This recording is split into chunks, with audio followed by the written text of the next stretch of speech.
Hello again and welcome to another edition of Suds and Country. Hi, I'm Herb Suds and welcome to the show, my friends. We're here in Readington, New Jersey at the, well, Daniela, where are we?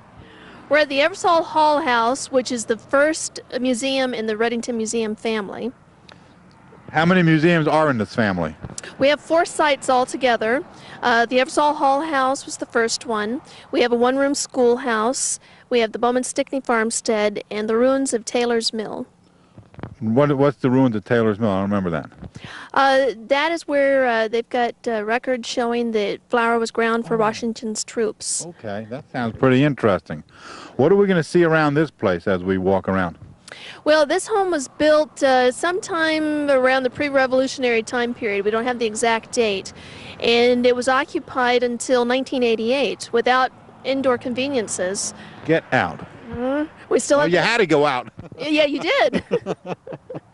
But in 1830, Abraham Hall, shoemaker, bought this house from the family of Charles Eversole, the original builder, and he had it enlarged and added the second floor, and he put in his shoemaker's shop.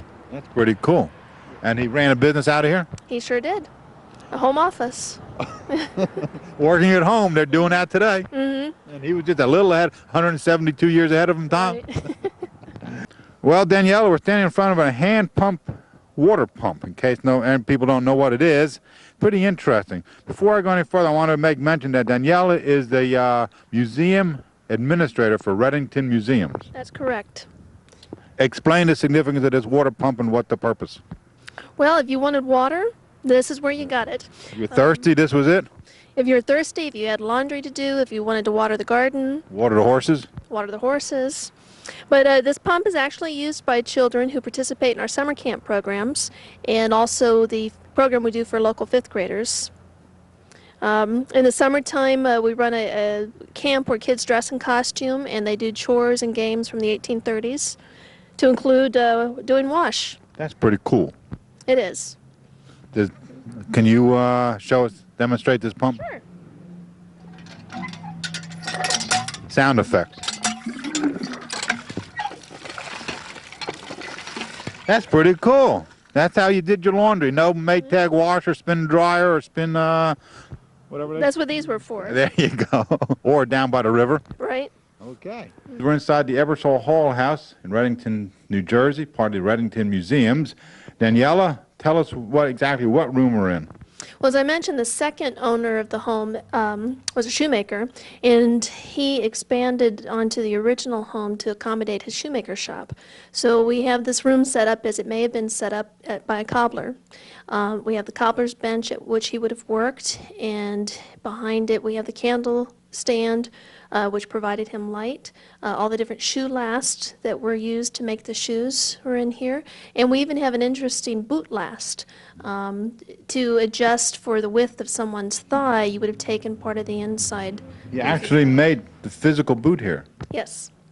That's impressive. Mm-hmm. Anything that people needed to put on their feet. Now, when was the last inhabitant of this Eversole-Hall House? 1988. And then it took 3 years for community volunteers to restore it, and this was the first museum that opened in 1991.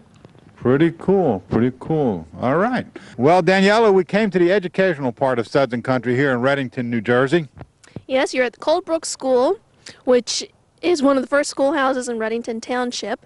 It was built in 1828, and it burned down in the 1960s. And through the efforts of volunteers led by the township historian Stephanie Stevens, they have rebuilt it to what it looks like today. And that's pretty much the exact replica of what burned down? Yeah, as it would have looked in 1828. Pretty cool, pretty cool. It's one room. One-room schoolhouse. Are we going in? Yes, indeed. We've got things to learn. Oh, we have education heading your way, my friends. Well, Daniela, where we're standing. We are at the teacher's desk, and this is where the teacher would have stood and given her lessons in reading, writing, and arithmetic. How many grades were in one building? All of the grades, basically 1st to 8th grade. There was no preschool then? No, preschool was at home with Mom. That's what I thought. So all the grades were in one class, and there weren't that many students in those days around here, around anywhere. No, especially during planting and harvesting seasons. That's when the boys would have been kept home to help on the farm, so you saw more girls in school at that time. Wintertime, everybody came to school. Yes. It was one place they could stay warm. Yeah, you're right, absolutely. It's a good place to stay warm and get education. Indeed. All right. We're going to, what's this? Tell me if you were, If you get out of line, I'll use my rod of correction to make sure that I teach you one of those lessons. I remember having a teacher years ago walking around with a yardstick, and she corrected me a few times. You got a few lessons like that I already. got a few lessons. That was my education.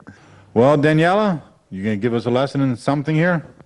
Well, you could have used your slate board for many things. That was more or less... Early laptop, like you just said? Could be. You would have used this for your ciphering. Okay. That would be your arithmetic. Your ABC Darians, practicing your alphabet, and learning basic penmanship lessons. Is this pre-Mayberry?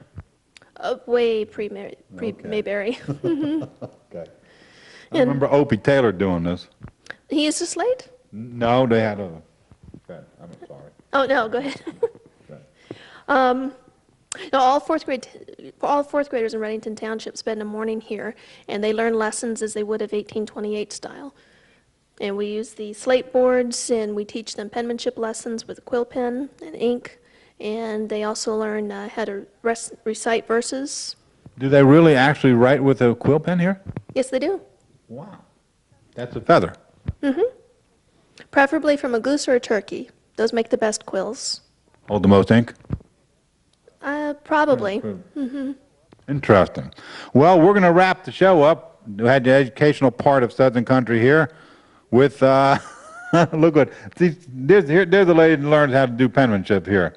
Let's wrap it up. Thank you very much. Appreciate you for taking time. Appreciate you being on Southern Country. We appreciate you coming out to visit us out here. It's a pleasure.